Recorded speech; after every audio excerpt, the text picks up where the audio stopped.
Right, let's take it back to World War One. This is by OverSimplified. OverSimplified make amazing videos, so I'm excited to watch this. Before we get to the video, I seen the comments in the last video and people saying, what have I done with my hair? Right, okay. So I stream on Twitch every single day. If you want to check me out, the link is down below in the description. And basically, I did a subathon, which is a bunch of challenges, and viewers can try and get you to do these challenges. The main challenge was me to go completely bald, and they managed to get me bald. So there you go. World War One, let's get straight into it. Hopefully this is a good one. Let's see.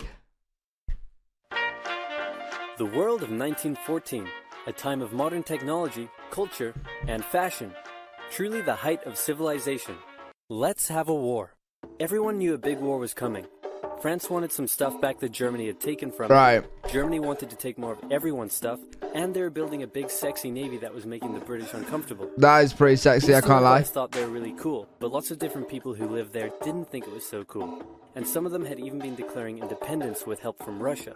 Everyone was talking about each other behind each other's backs, throwing the fact that military technology had come a long way since the last major war, and suddenly everyone was pretty eager to beat each other up. In this area of Austria-Hungary lived some Serbs and Bosnians who hated living in Austria-Hungary. So the Austro-Hungarian Archduke Franz Ferdinand goes there for a nice drive in an open-top car with his car's route published in advance. And that went just about as well as you'd expect. The car looks so small. Waiting for him along the way and threw bombs at his car. But they missed and blew up some officers behind him instead. So the Archduke goes into hiding, leaves Sarajevo, you had one job. War never happens. Except no, the Archduke doesn't leave, but instead goes back out in the open-top car to visit the injured officers in hospital. The driver takes a wrong turn and by sheer coincidence gets stuck beside one of the failed assassins, who shoots him. Austria-Hungary is understandably how pissed about unlucky, all this, like, do you have to be for that? To do with it, which they might have. So they go to their ally Germany and say, hey Germany, we're going to declare war on Serbia, and Germany is all for that. So Austria-Hungary send a big list of impossible demands to Serbia, and when Serbia refuses, they declare war. Austria-Hungary and Germany are friends, and Serbia is protected by Russia, who's friends with France. Hold on, because like the way OverSimplified is making it out to be is like everybody wants a reason to fight each other anyway. Is it? Did it just want to fight at this point? Like, what's going on? So they all declare war on each other. Montenegro joins in too. France and Britain also have a kind of alliance. So when France says, what's the reason for the war? You got my back? Britain is like, maybe. And then they apart from the assassination, it's just like they just want to fight. Germany has a plan. They know that Russia is so big and clumsy that it will take them a while to get ready for war. So with this guy in charge, oh, poor Germany Russia. will send all its troops into France at lightning speed while Russia's getting ready. Defeat France, then move all the troops to Russia and defeat Russia, and then we all speak German and eat Pfefferpottast every day. Just one problem. German food isn't that bad, it's actually pretty nice. German border, and Germany can't waste any time fighting them, so Germany decides to go around them, through Belgium. Belgium is neutral, but Germany wants to march 750,000 troops through it to get around France's defenses. They're hoping Belgium will just kind of sit down and shut up, but they don't. They fight back. And they're pretty good too, so they slow the Germans down. What's worse is that Britain shows up, and they're pretty pissed that Germany's invading neutral countries. So now Britain declares war on Germany. Let's go, Britannia! Run through Belgium and commit some atrocities along the way. Wow. They also wear spikes and sometimes skulls on their uniform. So if you're trying to not look like the bad guys, good job. The Allies have a propaganda extravaganza, and this starts having an influence around the world, notably in America. The US President Woodrow Wilson sees himself as a bit of a Jesus figure and spends most of the war trying to get everyone to just hug it out. But there's also a large population of ethnic Germans living in the United States, and when the war first broke out, they were like, yay Germany! But now that they're committing atrocities in Belgium, they're less enthusiastic. Let's play Spot the French Soldier. Did you see him? Easy, right? He's wearing a bright blue uniform with red trousers. And do you know who else spotted him? He's the only guy there. The Germans. So when the French were slowly marching in columns through the countryside, the Germans easily tore them to shreds with their giant guns. All the nations involved in this war went in with that gun was massive. Mentality, and all of them had to update their uniforms and tactics a lot during the Great War. Because this war was going to be like nothing anyone had ever seen before. Russia's ready for war, and way earlier than expected. Hey Austria-Hungary, can you get on top of that?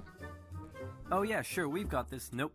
So Germany has to send some troops back to the east to defend against the Russians. The chief of staff of the Austro-Hungarian army is this guy, and although he is handsome, he turns out not to be the best military strategist. Austria-Hungary constantly ignores Germany's advice, and then comes running back to Germany whenever they get in trouble. Austria-Hungary even gets its ass kicked by tiny Serbia, who repels all their invasion attempts at the start of the war. It's better news for Germany in the north, though, where they almost completely wipe out the Russian Second Army. Back on the Western Front, the Germans continue advancing and are in sight of Paris. At this point, anyone would be forgiven for thinking the Germans were going to get that quick victory after all. But then things start to go wrong. The French commander-in-chief knew something had to be done, and he ordered his armies to stop retreating. In the resulting battle, a gap opened up in the German lines. If a gap opens up, the enemy can use it to flank you from the side and behind, so the German armies have to retreat. The Allies launch a counterattack, so the Germans dig into defensive positions. The Allies do the same. Then both sides move north, trying to outflank each other along the way. When they reach the sea, they're in a stalemate with trench systems running the whole way from the coast to Switzerland. The beginning of so interesting. On the Western Front. I'm so engaged right now. Trench warfare works. Two opposing lines of trenches with no man's land in between. One side would pummel the other with hundreds of thousands of artillery shells, sometimes for days at a time. This had a huge psychological effect on the soldiers, leaving many shell-shocked. I would like imagine being in a trench, like just oh god, oh god. I could not do it. I could not do it. It would be horrible. It would literally be horrible. Hopefully there's never a point where I have to do it, because you never know what's around the corner these days. You actually don't. So, but Jesus Christ, no. Troops would leave their trenches and rush across no man's land. A muddy, wet mass of shell craters and barbed wire. I'm too unfit. I'm actually too unfit to do any of this. Inflicting thousands of casualties. The attackers would send wave after wave until either they gave up or the opposing trench was finally overrun. Really? Months of fighting and the deaths of thousands in order to be fair, I've seen a few movies about that. Of land. Living in the trenches was hard work too.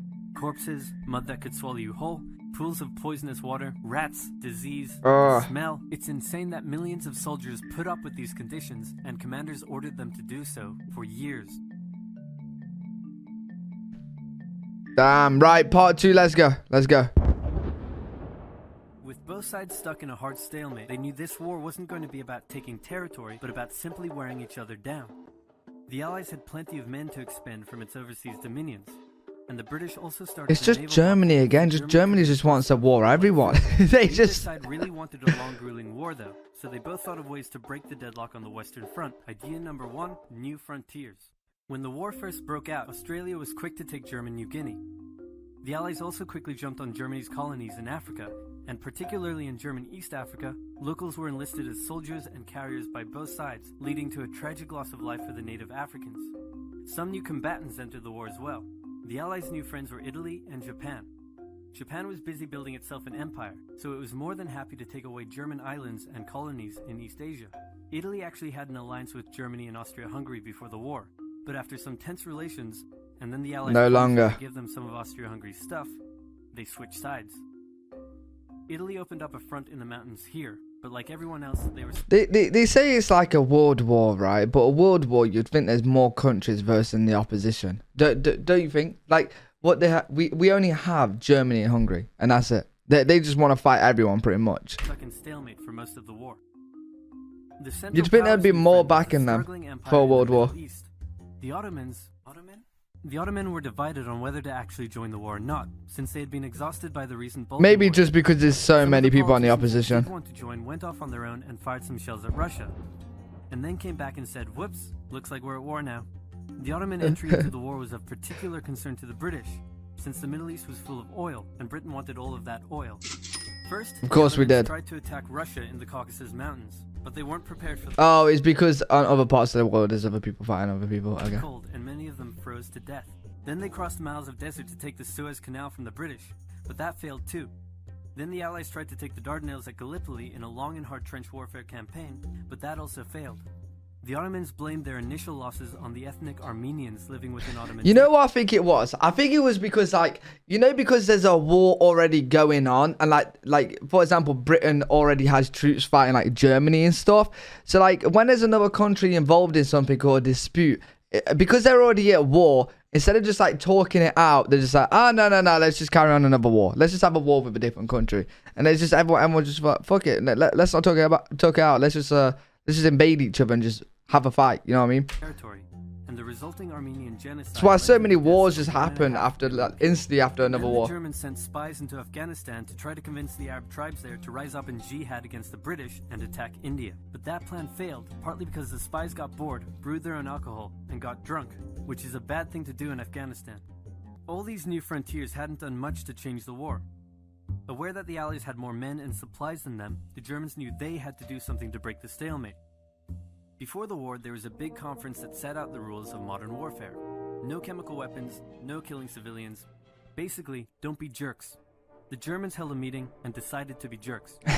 Zeppelin air raids commenced over British cities. They also started attacking the Allied trenches with chlorine gas, and they used submarines to sink civilian ships. No way. One such civilian ship was the Lusitania, which had 159 Americans on board when it was sunk, further swaying US opinion against the Germans.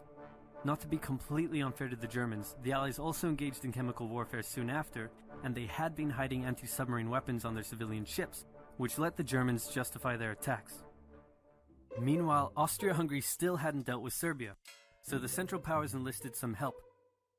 Bulgaria wished it was bigger and was still bitter about losing the Second Balkan War. The Central Powers promised to make all of Bulgaria's wildest dreams come true if they helped, so they signed on, and together they knocked out Serbia.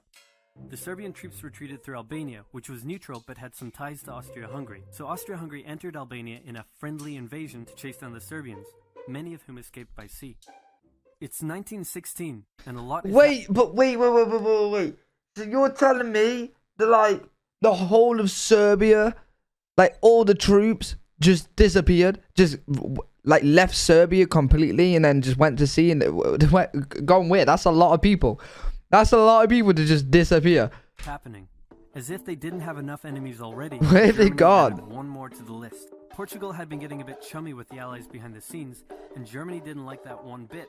Around the same time, the only sea battle of the war happened. Both sides had a new powerful class of battleships called dreadnoughts, but they were so expensive to build that neither side wanted to risk losing them in a battle, so they kept them in port, except for one time when they had a big fight and a bunch of them got damaged, so they didn't try that again.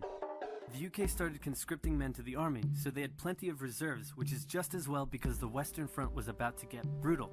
The longest and one of the bloodiest battles of the war started when the Germans launched an attack around the French city of Verdun. The French defended it desperately, leading to hundreds of thousands of casualties. Under pressure, the French called on its allies to do something to draw the Germans' attention away, so the British started their own long and brutal fight, the Battle of the Somme, with 60,000 British casualties on just the first day. Wow. It was also first day as well. One crazy brand new piece of sci-fi technology. The Russians had been getting pushed back further and further into their own territory, but in response to the French call for help, they began a huge offensive, and did really well until they ran out of supplies and got stuck. Seeing how well the Russians had been doing, Romania decided now would be a great time to jump in and win the war, and then they got pounded. The Greeks were fighting amongst themselves about whether to join the war or not. The king liked the Central Powers, while the Prime Minister wanted to join the Allies. After a brief national schism, during which the country split into two, the king finally abdicated and the country reunited. With Allied help, they began a new offensive. In the Middle East, Russia was pushing into Ottoman territory from the north. The British had also made a landing in Mesopotamia to protect Persia's oil fields. In the what? What the hell is that country? To try to take Baghdad. Mesopotamia? Sieged in the town of Kut along the way and eventually surrendered. Oh, I think it was say. Launched from the south with all I was gonna say. warfare. The offensive was aided by one famous British officer, better known as Lawrence of Arabia, who helped lead the Arab tribes in a revolt that wreaked havoc on the Ottoman supply lines. By the time 1917 rolled around, everyone was exhausted. There were mutinies. I'm not surprised. I'm actually not surprised. Russia's supplies. There was no clear winner, and it was still anyone's war. The only question now was who was going to break first.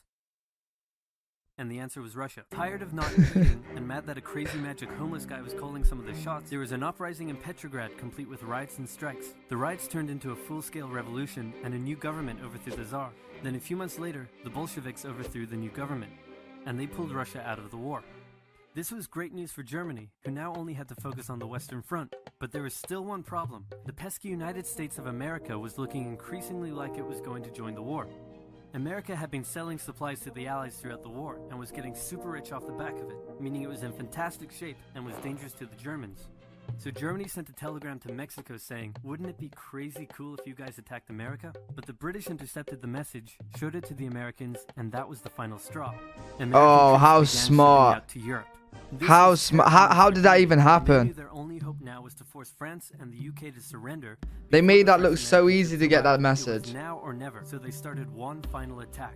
They converged their troops and hit hard at the Somme and pushed the Allies back. They hit a second time further north, then again and again.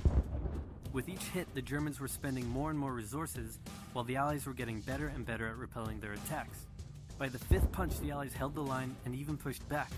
With American troops now arriving in larger numbers, the Allies launched a counterattack, and that was it. The Central Powers were being pushed back on all fronts. Bulgaria collapsed first, followed by the Ottoman Empire, then Austria-Hungary, and finally on November 11, 1918, at 11 o'clock, Germany surrendered. At the peace treaty, Germany was forced to reduce its military, accept war guilt, and pay the bill for the war. After indescribable suffering and millions dead, wow, the world learnt its lesson and never had such an awful war again. Until for about 20 years. until Germany wanted it again. I don't know why they would want it again, but they did. That was an amazing video by OverSimplified again. That was another great one. I've got many of these on my channel if you do want to check them out. If you did enjoy, make sure you do leave a thumbs up. Make sure you do subscribe. I'm posting daily content. I appreciate your guys' support on all the videos. I will see you guys in the next one.